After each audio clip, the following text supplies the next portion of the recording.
Um paciente que tem uma lesão medular incompleta, ele pode desenvolver uma síndrome medular. A gente tem algumas dessas síndromes. A primeira delas, a gente está vendo o acometimento aqui dessa região central da medula. Que síndrome medular é essa? Essa é a síndrome medular do tipo central. Então, essa síndrome medular é a síndrome mais comum entre todas as síndromes medulares. E essa síndrome medular é uma síndrome medular que vai se comportar da seguinte maneira. Esse paciente, ele vai ter uma perda de força muito mais exagerada nos membros superiores do que nos membros inferiores. Então, é um paciente que, de uma forma geral, a queixa dele, né, o achado neurológico dele é de perda de força em membro superior e membro inferior. E quando você vai avaliar, você percebe que ele perdeu mais força no membro superior do que no membro inferior. E o padrão de recuperação desse paciente, ele também ele tem uma certa lógica, uma certa sequência, né? As estruturas mais distais, né, membro inferior, eles vão se recuperando mais cedo do que ao membro superior. Então, o membro superior é mais acometido e ele demora mais para se recuperar. Essa é uma síndrome que tem um bom prognóstico. Então, a síndrome que é mais comum é a que tem o melhor prognóstico, que é justamente a síndrome central, que acontece principalmente em pacientes idosos e pacientes idosos que desenvolvem fratura cervical. Então, o paciente que tem muita artrose da coluna cervical e desenvolve uma fratura, né, um idoso que desenvolve essa fratura, o mais comum é que ele tenha a síndrome medular do tipo central.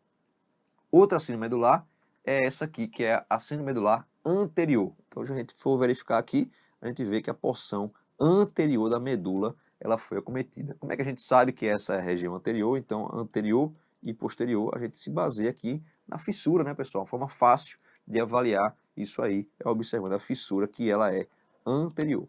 Então, a síndrome medular anterior, aí não, aí ela tem um mau prognóstico. É uma síndrome que evolui mal, é a de pior prognóstico de todas as síndromes. E essa síndrome, ela vai se caracterizar por uma perda da motricidade e da sensibilidade dolorosa. Vamos entender isso aqui, pessoal. Então, os fascículos aqui, né, a motricidade, ela está vindo aqui anterior na medula. E a sensibilidade, como é que ela se comporta? Ela entra posterior, ela atravessa, cruza a medula e sobe lá para o cérebro. Então, é assim que se comporta a sensibilidade dolorosa. Então, aqui a gente vai perceber a mesma coisa. Entrou aqui, cruzou e veio para frente.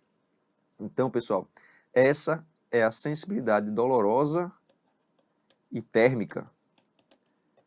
Então perceba que dos dois lados o paciente está tendo aqui o acometimento da sensibilidade dolorosa e térmica e também da motricidade. Então esse paciente vai perder motricidade e sensibilidade dolorosa e térmica dos dois lados. Então essa é uma síndrome que tem mau prognóstico e é uma síndrome que acontece principalmente em traumas em flexão. A gente tem também uma síndrome medular posterior. Como é que é essa síndrome medular posterior? A gente tem um acometimento da coluna, da região posterior da medula. Como é que esse paciente vai se comportar? Ele vai ter a perda da sensibilidade vibratória e propriocepção. Então, aqui posterior é justamente isso aí que está passando, né? Sensibilidade vibratória e propriocepção. Essa também é uma síndrome de mau prognóstico, porém é uma síndrome rara. Então, posterior e anterior tem mau prognóstico. Por último aqui, a síndrome de Brown-Séquard. Então, como é que é essa síndrome? É a síndrome mais comum naqueles traumas abertos, por PAF, trauma por faca, né, por arma branca. Essa é a síndrome mais comum nesses casos aí. E é uma síndrome que vai evoluir, né? Primeiro trauma penetrante, ela vai evoluir com um déficit que é bem estranho. Então, o nome estranho vai evoluir com um déficit estranho, que é justamente a perda da motricidade e propriocepção homolateral e uma perda da sensibilidade dolorosa e térmica do lado contralateral. Como assim?